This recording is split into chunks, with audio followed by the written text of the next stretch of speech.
Hello, welcome to Model Kit Stuff. My name's Jason and this is the results of the subscriber special. So firstly, a massive thanks to everyone who took the time to consider what they'd like to see next and put a vote in.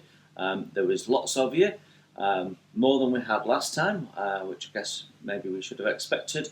But yeah, thank you very much. I am closing it and announcing the winner right now.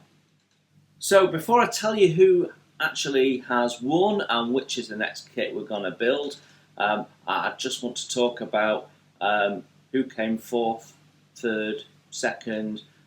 It was actually a really, really interesting battle because of the other three kits, the one that wasn't going to win, I think it was fairly clear right from the off who was going to win this. Of the other three kits, all of them at some point were in the lead. In fact, I think they all were in the lead more than once, and it was chopping and changing, and it was neck and neck all the way, and it's still very close as I'm closing this.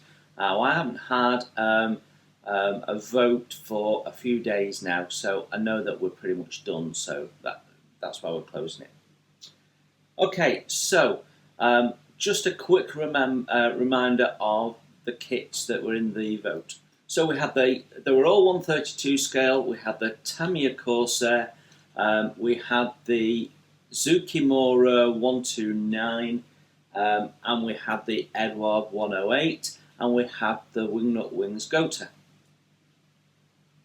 Now, between three of those kits, there was this really strong battle to see who would get second place. And all of these three kits were neck and neck all the way through. Who was leading kept changing.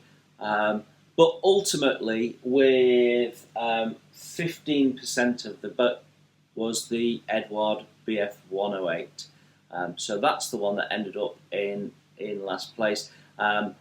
And I guess it's probably the simplest of all the models, and maybe that's why the case. But there were some really interesting comments made about that kit. Some people didn't even know it existed, in which case, go and have a look at my kit review of it in the First Impressions series.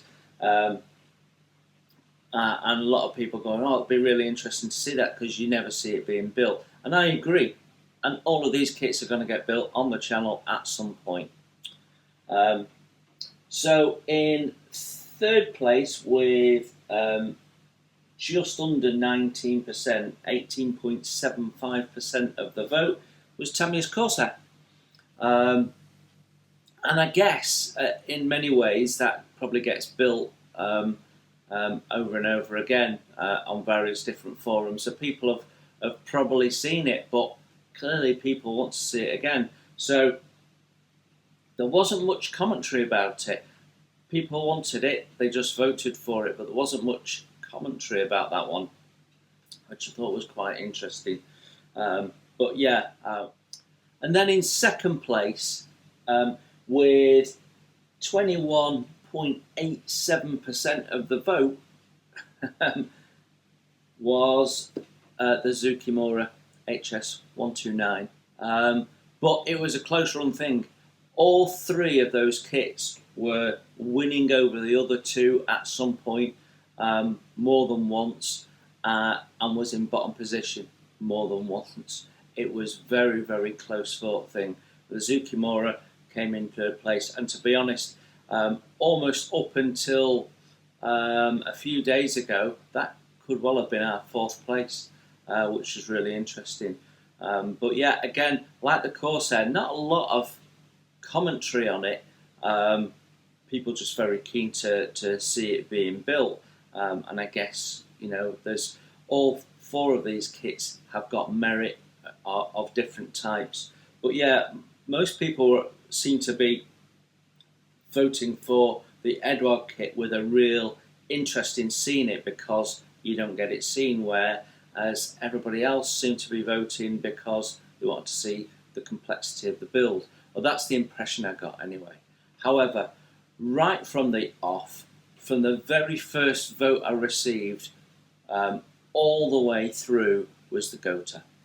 At no point did the Gota get knocked off being in the lead.